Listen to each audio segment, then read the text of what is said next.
ఏ అధికారి అయినా కానీ అక్కడ మార్లవాయిలో మాట్లాడటానికి ఒక దర్బారు చేసి ఇవాళ మాకు హక్కుల గురించి మాట్లాడే అవకాశం కల్పించింది కూడా కమల మనోహర్ రావు డైరెక్టర్.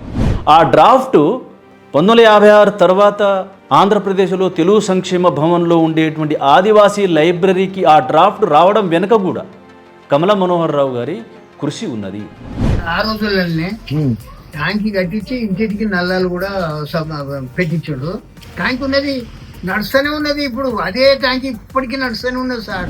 జీసీసీ గిరిజన కార్పొరేషన్ కూడా కమల మనోహర్ రావు గారే 1969లో అనుకుంటా ఇది ఏర్పాటు చేసేసి ఫారెస్ట్లో ఉన్న ఫారెస్ట్ ప్రొడ్యూస్ ఏదైతే ఉన్నాయో వీళ్ళ అప్లిమెంట్ ఏ విధంగా చేయాలి, వీళ్ళ ల్యాండ్ ఇష్యూస్ ఏ విధంగా చేయాలి, వీళ్ళ ఎడ్యుకేషన్ ఏ విధంగా చేయాలని చెప్పేసి ఆయన చాలా అపారమైన కృషి చేశారు. చాలామంది చరిత్రను చదువుతారు, కొందరు చరిత్రను రాస్తారు. కానీ ఒక వ్యక్తి మాత్రం వేలాది గిరిజనుల భవిష్యత్తు మారేలా చరిత్రను మలిచారు. ఇది ఒక సాధారణ ప్రభుత్వ ఉద్యోగి కథ కాదు. దిక్కు మొక్కు లేని ఆదివాసీల్లో ఆత్మవిశ్వాసం పెంచిన కథ. వారు ఎదుర్కొన్న సవాళ్లు, సమస్యల మధ్య ఒక మనిషి నిశ్శబ్దంగా, నిజాయితీగా పనిచేశాడు. అతనే పొట్లపల్లి కమలా మనోహర్ రావు. గిరిజన సంక్షేమ శాఖ అనే వ్యవస్థ ఏర్పాటుకు కారణమైన వ్యక్తి. వనవాసుల భూమి హక్కుల కోసం, చిన్నారుల విద్య కోసం, గౌరవం కోసం జీవితాన్నే అంకితం చేసిన అధికారి.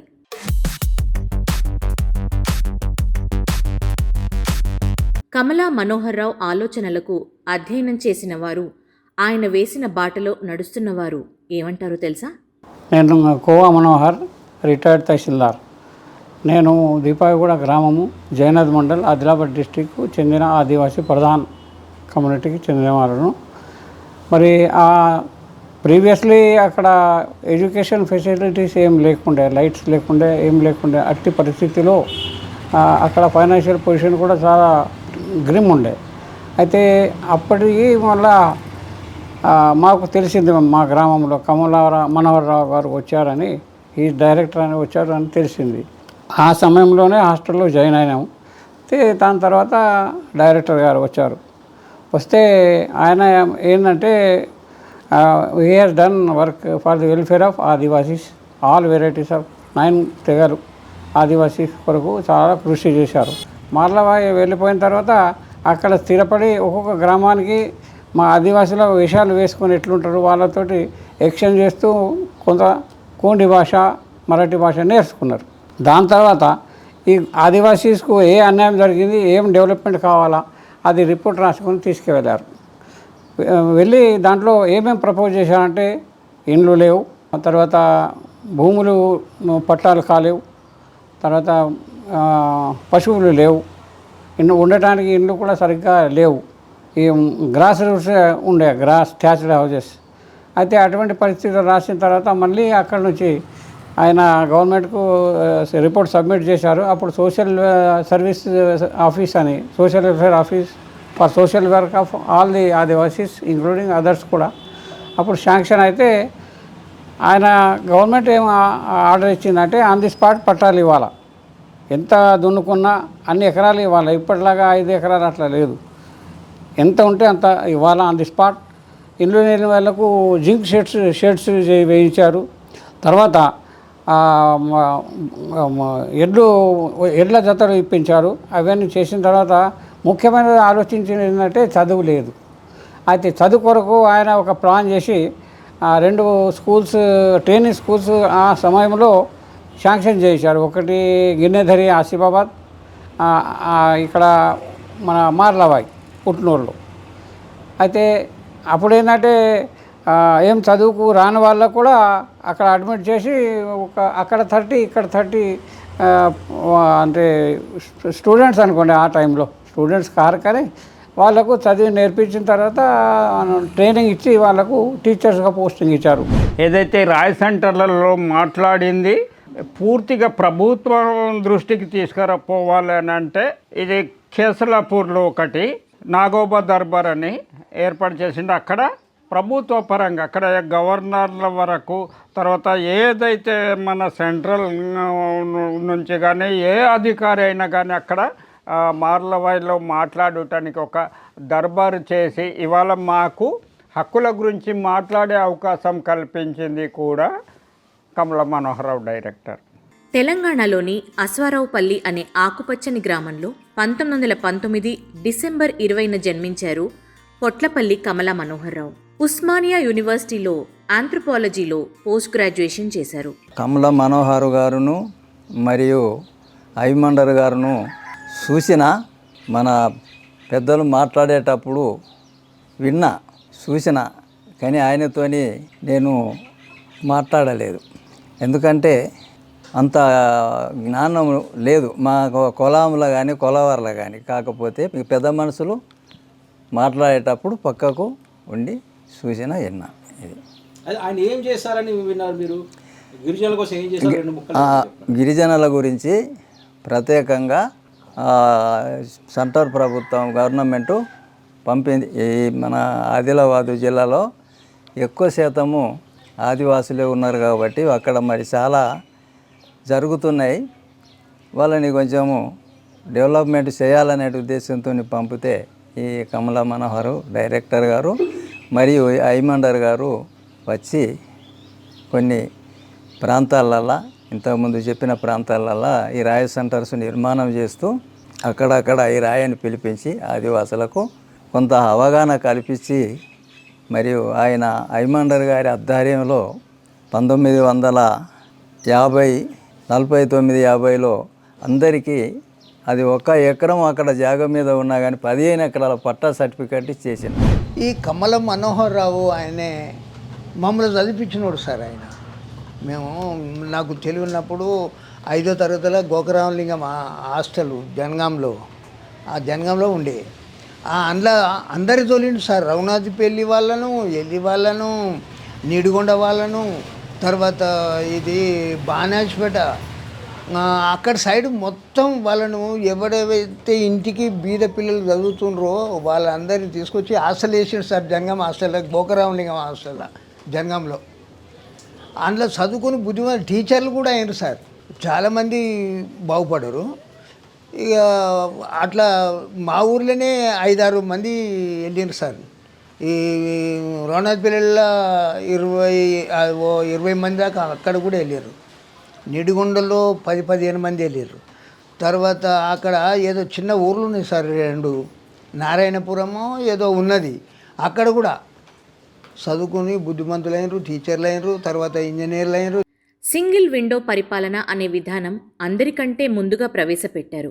కేంద్ర, రాష్ట్ర ప్రభుత్వాలతో అనేకసార్లు చర్చించి చివరికి 1966లో గిరిజన సంక్షేమ శాఖ స్థాపనకు కారకుడవ్వడమే కాక ఆంధ్రప్రదేశ్లో మొదటి గిరిజన సంక్షేమ డైరెక్టర్గా కాసు బ్రహ్మానందరెడ్డి ముఖ్యమంత్రిగా ఉన్న కాలంలో నియమితులయ్యారు. 1975లో రిటైర్మెంట్ వరకు ఆ పదవిలోనే కొనసాగారు. డిపార్ట్మెంట్ అయితే స్టార్ట్ చేశారు కానీ ట్రైబల్ ఏజెన్సీ ఏరియాలో ఉన్న ఏ సంస్థ కూడా ట్రైబల్ డిపార్ట్మెంట్ కింద లేదు. స్కూళ్ళు ఉన్నాయి కొన్ని, ఎడ్యుకేషన్ డిపార్ట్మెంట్, పంచాయతీరాజ్ కింద.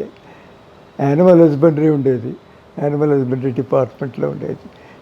న్యూట్రిషన్ ప్రోగ్రామ్ ఉండేది, ఉమెన్ వెల్ఫేర్ కింద ఉండేది. ఇలాగ డిఫరెంట్ డిపార్ట్మెంట్ల కింద అక్కడ ఉండేది. దేని మీద అసలు కంట్రోల్ లేదు, ఏం లేదు. ఒక డైరెక్టర్ ఉన్నారు. డైరెక్టర్ ఉంటే ఒక పెద్ద మనిషి అక్కడికి వెళ్తే మర్యాద చేయడం కానీ ఆ డిపార్ట్మెంట్ కానీ బడ్జెట్ కానీ కంట్రోల్ లేదు. సో ఆయన చేసిన మొట్టమొదటి కృషి ఏంటంటే అన్ని డిపార్ట్మెంట్లు, ఏజెన్సీ ఏరియాలో ఉన్న అన్ని డిపార్ట్మెంట్లు, అన్ని స్కీములు ట్రైబల్ వెల్ఫేర్ కంట్రోల్లోకి రావాలి. ఇప్పుడు ఏదైతే మనం సింగిల్ డిమాండ్, సింగిల్ అడ్మినిస్ట్రేషన్ ఇవన్నీ అంటున్నామో ఇంచుమించు 50 సంవత్సరాల తర్వాత అప్పుడే ఆయనకి ఐడియా వచ్చింది. అంత గ్రేట్ విజనరీ. డైరెక్టర్గా విధుల్లో చేరిన తర్వాత గిరిజన గూడాలకు వెళ్ళి సమస్యలు తెలుసుకొని పాఠశాలలు, హాస్టళ్లు అవసరమైన చోట ఏర్పాటు చేశారు. గోండు, కొలాం, కొండరెడ్డి, లంబాడి, కోయల మధ్య నడిచారు. భూమి హక్కులు లేక తరతరాలుగా అడవుల్లో జీవించిన గిరిజనులకు పట్టాలు ఇప్పించారు. ఆదిలాబాద్ నుంచి ఆంధ్రాలో అరకు వరకు ఆయన చూడని గిరిజన ఆవాసం లేదు. ఆదిలాబాద్లోని మార్లవాయిలో గోండు గిరిజనులపై సుదీర్ఘ అధ్యయనం చేసిన లండన్ యూనివర్సిటీ ప్రొఫెసర్ ఆంథ్రపాలజిస్ట్ హైమెండార్ఫ్ కమలా మనోహర్ రావు కృషిని మెచ్చుకుంటూ స్వయంగా వారు అభినందన లేఖలు రాశారు. హైమెండార్ఫ్ 1946లో ఉస్మానియా యూనివర్సిటీలో ఆంథ్రపాలజీ శాఖను స్థాపించగా కమలా మనోహర్ రావు ఆ శాఖలో మొదటి బ్యాచ్ విద్యార్థుల్లో ఒకరు. ఆయనతోటి నాకు ఒక 4 సంవత్సరాలు అనుబంధం ఉంది. ఆయన మొట్టమొదటిసారి నేను ఆంధ్ర విశ్వవిద్యాలయంలో రీసెర్చ్ స్టూడెంట్ కింద ఉన్నప్పుడు వెస్ట్ గోదావరి ట్రైబల్ ఏరియాస్, ఇప్పుడు అది ఏలూరు జిల్లా అంటారు, ఆ ట్రైబల్ ఏరియాస్లో నేను చాలా ఇంటీరియర్ గ్రామాలు తిరుగుతూ రీసెర్చ్కి డేటా గ్యాదర్ చేస్తున్నా. ఆ టైంలో అక్కడ పనిచేస్తున్న ఒక ఎన్జిఓ ఒక ఆయన స్వామి సచ్చిదానంద అనేవారు. ఆయన పేరు, ఒరిజినల్ పేరు ఏంటో తెలియదు. అయితే ఆయన కమలా మనోహర్ రావు గారికి కొంచెం బాగా పరిచయం ఉంది. ఆయన వచ్చి, మీకు ఈ డైరెక్టర్ గారు ఇక్కడ ఈ టూర్ చేస్తున్నారు, మనం వెళ్ళి కలుద్దాం, పరిచయం చేస్తూ ఉన్నారు. సరే అని ఇద్దరం కలిసి వెళ్ళాం. వెళ్ళేటప్పటికి చాలా ఎంతో మర్యాదగా పిలిచి కూర్చోబెట్టి, ఏం చేస్తున్నారు ఏంటంటే, నేను ఇలాగ కోయల మీద రీసెర్చ్ చేస్తున్నాను, నేను ఇది 2వ సంవత్సరం ఇది అని చెప్పా. అప్పటికే నేను 2 రీసెర్చ్ పేపర్స్ పబ్లిష్ చేశాను. ఆ 2 కాపీలు ఇచ్చాను. నేను చాలా సంతోషించారు. తర్వాత ఏం చెప్పారంటే, నువ్వే మా రీసెర్చ్ ఇన్స్టిట్యూట్ ఉంది, దాంట్లో చేరకూడదా అన్నారు. అంటే నేను చెప్పింది ఇలాగ పిహెచ్డి కంప్లీట్ అవ్వాలి సార్ అని చెప్పా. సరే అయితే అయిన తర్వాతనే సరే ఎప్పుడైనా సరే నువ్వు తప్పకుండా రా అని చెప్పాను. కమల మనోహర్ రావు గారు ఆంధ్రప్రదేశ్ రాష్ట్రం ఏర్పడక ముందు నుంచి కూడా దక్కన్ హైదరాబాద్ నిజాం కాలంలో కూడా ఆయన సోషల్ వెల్ఫేర్ డిపార్ట్మెంట్లో పనిచేయడం, హెమెండార్ఫ్తో పాటు కూడా పనిచేసి ఆయన ఆదివాసీ జీవితాల మీద పరిశోధన చేయడమే కాకుండా హెమెండార్ఫ్ పరిశోధనకు ఆయన హితోధికమైనటువంటి సహాయం చేయడం జరిగింది. అది మేధోపరమైనటువంటిది, శ్రమతో కూడినటువంటి పని. కమల మనోహర్ రావు గారు ముఖ్యంగా హైదరాబాద్ దక్కన్ ప్రాంతం నుంచి ఆదివాసీ గిరిజన సమాజాల మీద పరిశోధన చేసిన వాళ్ళల్లో పేరెన్నిక కలిగినటువంటి వాళ్ళు. కమల మనోహర్ రావు చాలా గొప్ప వ్యక్తి, ఎ గ్రేట్ పర్సనాలిటీ. ఆయన గురించి చాలా విన్నాము. నాకు తెలిసినంత వరకు ఏంటంటే, ఆయన వరంగల్ జిల్లా వాసి. తర్వాత ఆయన ఎడ్యుకేషన్ అంతా కూడా ప్రైమరీ ఎడ్యుకేషను వరంగల్లో జరిగింది. గ్రాడ్యుయేషను, పోస్ట్ గ్రాడ్యుయేషను చేస్తున్నప్పుడు ఆయన ఆంథ్రోపాలజీ స్టూడెంట్గా ఉస్మానియా యూనివర్సిటీలో చదువుతున్నప్పుడు అక్కడ ప్రొఫెసర్ హైమండ్రాప్ గారు, ఎందుకంటే ఉస్మానియా యూనివర్సిటీ లోపల ఆంథ్రోపాలజీ డిపార్ట్మెంట్ను స్టార్ట్ చేసిందే ప్రొఫెసర్ హైమండ్రాప్. ఆ రోజుల లోపల హైమండ్రాప్ గారు నిజాం గవర్నమెంట్కు అడ్వైజర్గా పనిచేస్తుండే. అయితే ఆ అడ్వైజర్గా ఉన్న కాలం లోపల ఎవరైతే ఆంథ్రోపాలజీ స్టూడెంట్స్ ఉంటారో ఈ ఆంథ్రోపాలజీ స్టూడెంట్లను ట్రైబల్స్ కొరకు అప్లిఫ్ట్మెంట్ దాని కొరకు వాళ్ళకి అసైన్మెంట్ ఇస్తుండేనట. అట్లా చాలామంది ఎవరైతే ఆయన దగ్గర పనిచేసిన వాళ్ళు లోపల మన కమల మనోహర్ రావు గారు ఒకరు. ఈయన స్టూడెంట్గా ఉన్నప్పటి నుంచే ఈయనకు యాక్చువల్లీ ఏంటంటే హైమండ్రాప్ గారు ఆయన చెప్పిన దాన్ని బట్టి నాకు తెలిసింది ఏంటంటే, అక్కడ ఇన్స్పెక్టర్గా ఒక సోషల్ వెల్ఫేర్ ఇన్స్పెక్టర్గా ఇతనికి అసైన్మెంట్ ఇచ్చారట. అసైన్మెంట్ ఇచ్చినప్పుడు ఈ గ్రామాలన్నీ తిరిగి అక్కడ వాళ్ళు ఏదైతే పని చేస్తున్నారో వాళ్ళకు ఎడ్యుకేషన్, ప్రైమరీ ఎడ్యుకేషన్ దాని గురించి, వాళ్ళ సమస్యల గురించి చాలా చక్కగా ఎంతూజియస్ట్గా కమిట్మెంట్గా పనిచేస్తుండేనట. దాంతో ఈ హైమండ్రాప్ గారు ఏం చేశారంటే, ఈయనను ఇంకా కొంచెం ప్రమోషన్ ఇచ్చేసి అతనికి సోషల్ వెల్ఫేర్ ఆఫీసర్గా కూడా అక్కడ అతనికి ప్రమోట్ చేశారట. అప్పుడు ఈయన వర్క్ ఏదైతే ఉన్నదో ఈ వర్క్ చాలా డెడికేటెడ్గా మంచిగా పనిచేస్తుండే. దీనితోటి హీ గాట్ ఎన్ ఆపర్చునిటీ వేరే దేశాల్లో కూడా అక్కడ కూడా పంపించాలి అని చెప్పేసి, ఎందుకంటే యునైటెడ్ స్టేట్స్ లోపల మన ట్రైబల్ లోపల హిల్ ట్రైబల్స్ అని ఉంటారు అక్కడ. ఆ హిల్ ట్రైబల్స్ రెడ్ ఇండియన్స్ అంటారు వాళ్ళను. ఈ రెడ్ ఇండియన్స్లో కూడా చదువుకుంటే ఈయన బాగుంటుందని చెప్పేసి ఈయనకు ఇంకో అసైన్మెంటు పంపించారట. ఎంప్లాయ్మెంట్ ఎక్స్చేంజ్ నుంచి కాల్ వచ్చింది. ట్రైబల్ కల్చరల్ రీసెర్చ్ ఇన్స్టిట్యూట్లో కొన్ని పోస్టులు ఉన్నాయి. సరే, కాల్ ప్రకారం వెళ్ళాను. వెళ్తే రిటర్న్ టెస్ట్ ఒకటి పెట్టారు. రిటర్న్ టెస్ట్ పెట్టిన తర్వాత దాంట్లో ఫస్ట్ వచ్చాను నేను. ఫస్ట్ వచ్చేటప్పటికి ఇంటర్వ్యూలో న్యాచురల్గా కమిటీ హెడ్ కింద కమలా మనోహరరావు గారు ఉన్నారు. నన్ను చూసిన వెంటనే ఆయన ఇంటర్వ్యూ లేదు, ఈ అబ్బాయి నాకు తెలుసును, సెలెక్టెడ్ అన్నారు. నాకు చాలా ఆశ్చర్యం వేసింది. ఎప్పుడో 2 సంవత్సరాల క్రితం 10 నిమిషాలు మీట్ అయితే అప్పుడు నాకు చాలా అనిపించింది అనమాట. ఇంత మంచి ఆఫీసర్లు గవర్నమెంట్లో ఉంటారు అని. తర్వాత ఇంకోసారి ఏం చెప్పారంటే ఈరోజే జాయిన్ అవ్వాలి అంటే, లంచ్ ఇక్కడే తెప్పించుకుంటా, సైన్ చేసి వెళ్తా, ఏతను జాయినింగ్ రిపోర్ట్ తీసుకుంటా. అంత అభిమానంతో same day interview, same day appointment, same day joining. ఓ 130 ఇండ్లకు పెంకుటిండ్లు కట్టించిండు సార్ ఆ రోజులలో. ఒక కుటుంబానికి ఒక ఇల్లు, అంటే ఇక ఫ్యామిలీకి ఒక ఇల్లు, ఆ విధంగా కట్టించుకుంటూ 100 ఎకరాలు ఒక్కొక్క ఇంటికి ఒక్కొక్క ఎకరం ఇచ్చాడు సార్. మళ్ళీ అదే మరి ఎట్లా దున్నుకోవాలి, మేము ఎట్లా బతకాలంటే మళ్ళీ ఒక్కొక్క జత అంతమందికి 130 మందికి 130 జతలు ఇచ్చుకుంటూ ఆ విధంగా చేసుకొని బతికినరు. మంచి పేరుండే, మంచి అది ఉండేది.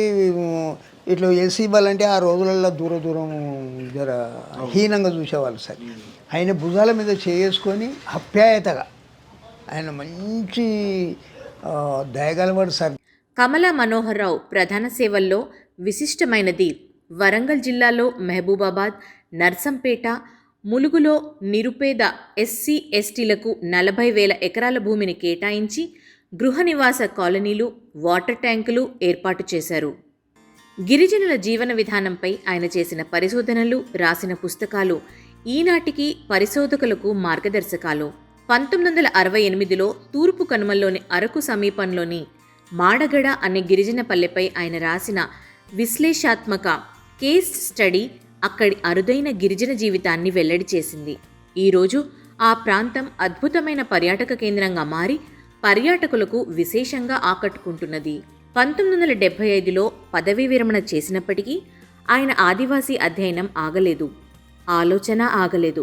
ఈరోజు మనం చూస్తున్న గిరిజన హాస్టళ్లు, భూమి హక్కుల ద్వారా సొంత కమతాలు, విద్యా వికాసం ఇవన్నీ ఆనాడు కమలా మనోహర్రావు దూరదృష్టితో వేసిన పునాదులే.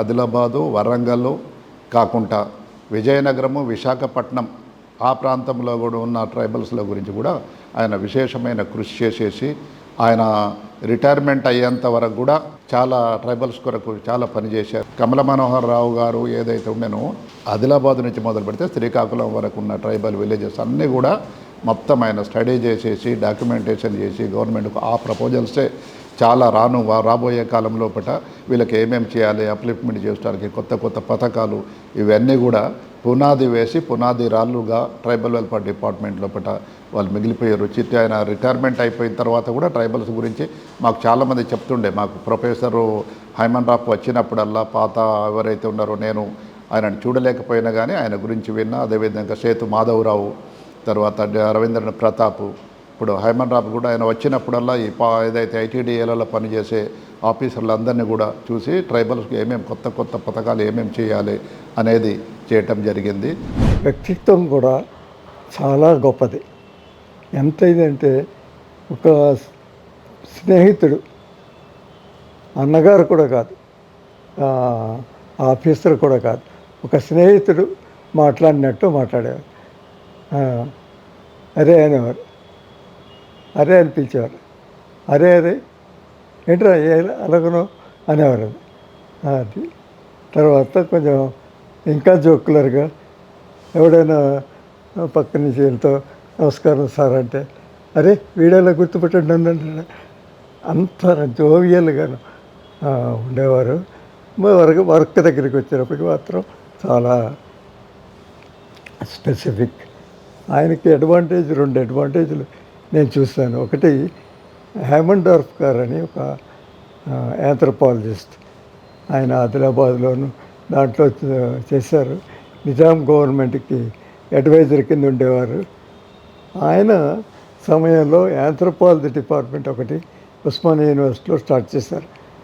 తర్వాత రోజుల్లో డిపార్ట్మెంట్ లేదు. స్టార్ట్ చేసినప్పుడు ఆయన ఫస్ట్ బ్యాచ్ స్టూడెంట్. సో అలాగా యాంథ్రపాలజీ బ్యాక్గ్రౌండ్ తోటి, గిరిజన్ బ్యాక్గ్రౌండ్ తోటి దీనికి ఒక అడ్వాంటేజ్ ఉండేది. తర్వాత ఆయన ఆదిలాబాద్ జిల్లాలో కూడా పనిచేశారు. తర్వాత వరంగల్ జిల్లాలో చాలా జిల్లాల్లో పనిచేశారు. ఎక్కడ పనిచేసినా కూడా గిరిజనుల మీద ప్రత్యేకమైన ఒక అభిమానంతో పనిచేసేవారు. ఆ రోజుల్లో కమలా మనోహర్ రావు ఏదైతే ఆదేశాలు ఇచ్చాడో మాకు హాస్టల్లో ఉన్నప్పుడు మాటికి వచ్చి పలకరిస్తుండే, ప్రోగ్రెస్ చూస్తుండే, అతను పరిచయం చేస్తుండే. అయితే అటువంటి సమయంలో మా వాళ్ళు కొందరు చెప్తుండే, మా గొండల దాంట్లో ఎవరు లేరు, కులం వాళ్ళు లేవు, వరదాని వాళ్ళ దాంట్లో లేరంటే వారు చూపెడుతుండే. ఇగో గోండ్స్ నుంచి మడవి తుకారాం ఆయన ఎంతవరకు ఎదిగిందంటే he became collector sir, district collector. మరి మేమిద్దరం క్లాస్మేట్లం సార్. కాకపోతే నేను కొద్దిగా వేరే దాంట్లో పని దృష్టిలో వెనుకపడ్డాను. అయితే ప్రధాన కులంలో ఈ మనోహర్ ఉన్నారు, మనోహర్. గోండ్స్ కులంలో మడవి తుకారాం కలెక్టర్, నేను తహసీల్దార్. తర్వాత ఇంకా కులం దాంట్లో ఒకతను డిస్ట్రిక్ట్ సర్వేయర్ అయ్యింది సార్. అట్లా ఎదిగినాం సార్. బికాస్ ఆఫ్ కమలా మనోహర్ రావు మంచిగా చదివేయగలిగాం, మా లైఫ్లు కూడా మంచిగా అయినాయి. పొట్లపల్లి కమలా మనోహర్ రావు ఒక అధికారి మాత్రమే కాదు, ఆదివాసీల గుండెల్లో నిలిచిపోయిన మనిషి. అతని కృషితో వేలాది గిరిజన బిడ్డలు చదువుకొని ఉన్నత స్థానాల్లో ఉన్నారు. ఆత్మవిశ్వాసంతో వెలుగుబాట వైపు నడుస్తున్నారు. కమలా మనోహర్ రావు ఫిబ్రవరి 17, 1995న పరమపదించినప్పటికీ ఆయన ఆశయాల పరంపర కొనసాగుతోంది. పొట్లపల్లి కమలా మనోహర్ రావు ట్రస్ట్. ఈ ట్రస్ట్ తరఫున అశ్వారావుపల్లిలో దేవాలయం నిర్మాణం, రహదారులు, తాగునీటి సౌకర్యం కల్పించారు.